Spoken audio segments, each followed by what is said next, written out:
kita akan bahas tentang analisa SWOT. Suatu analisa tentang kekuatan, kelemahan, peluang, dan ancaman dari sebuah usaha yang akan kita buat atau usaha yang telah ada yang ingin kita kembangkan.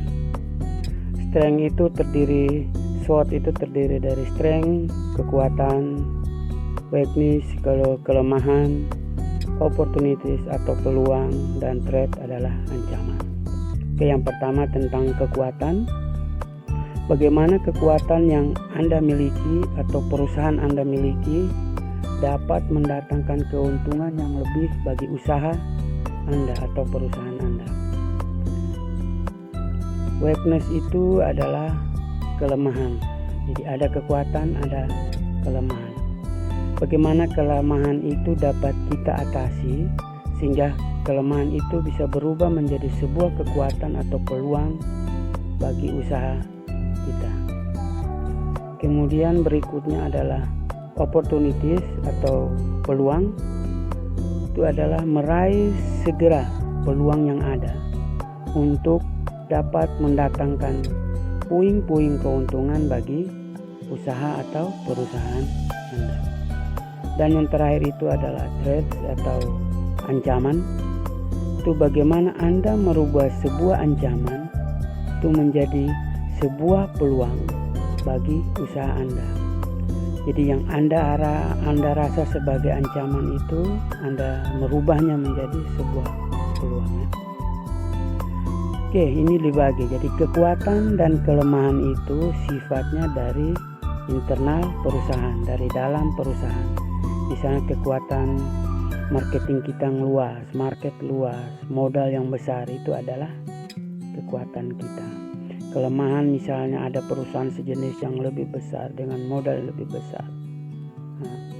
Dan peluang dan ancaman ini itu datangnya dari luar atau eksternal perusahaan ya. Ancaman dan perusahaan. Misalnya ada perusahaan B tutup, bangkrut. Berarti akan menjadi peluang bagi perusahaan sejenis yang lain. Oke ya, kita lanjut. Ini ada strength, kekuatan. Hal-hal yang ada dalam perusahaan yang bersifat positif yang dapat Anda kendalikan sepenuhnya. Jadi bersifat positif yang bisa kita kendalikan. Misalnya proses bisnis apa dan seperti apa yang akan menjanjikan Anda memiliki pengetahuan yang baik tentang bisnis yang akan Anda jalani.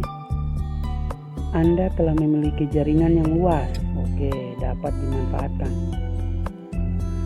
Akan ada banyak pelanggan potensial yang dapat Anda masuki, dan perusahaan memiliki teknologi atau peralatan yang modern dan canggih. Dan masih banyak kekuatan-kekuatan yang teman-teman bisa lihat dari diri sendiri atau perusahaan yang ada. Kelemahan itu bersifat faktor negatif yang dapat mengurangi kekuatan Anda dalam bersaing.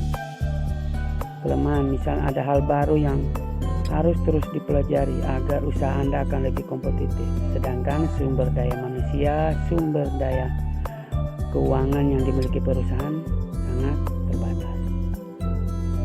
Apakah Anda butuh peralatan baru dan segi pendanaan yang lebih besar? Ya, maka modal lebih besar itu bisa jadi kelemahan. Apakah jabatan atau pengetahuan yang Anda sangat menunjang untuk pengembangan usaha Anda tersebut? Jika Anda expert dalam usaha tersebut, itu merupakan kekuatan. Tapi kalau Anda pengetahuannya sangat terbatas, belum tahu, maka bertanyalah pada ahlinya. Karena itu akan menjadi kelemahan bagi Anda. Oke. Opportunities atau peluang.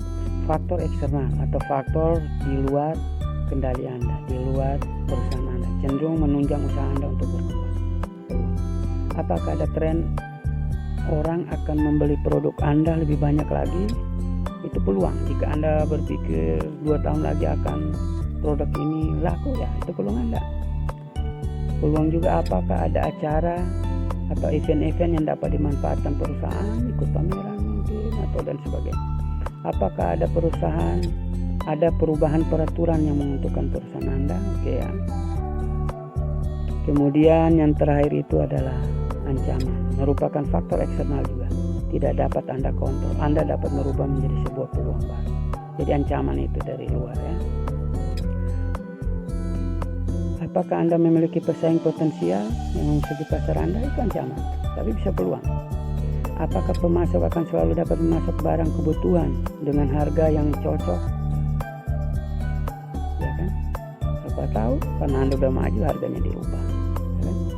Apakah perilaku konsumen akan berubah yang berakibat negatif terhadap usaha Anda? Terakhir, apa teknologi masa depan akan mempengaruhi bisnis Anda? Teknologi itu selalu berubah cepat, kita harus tetap mengikutinya. Oke teman-teman, cukup sekian, semoga bermanfaat. Sekian dan terima kasih.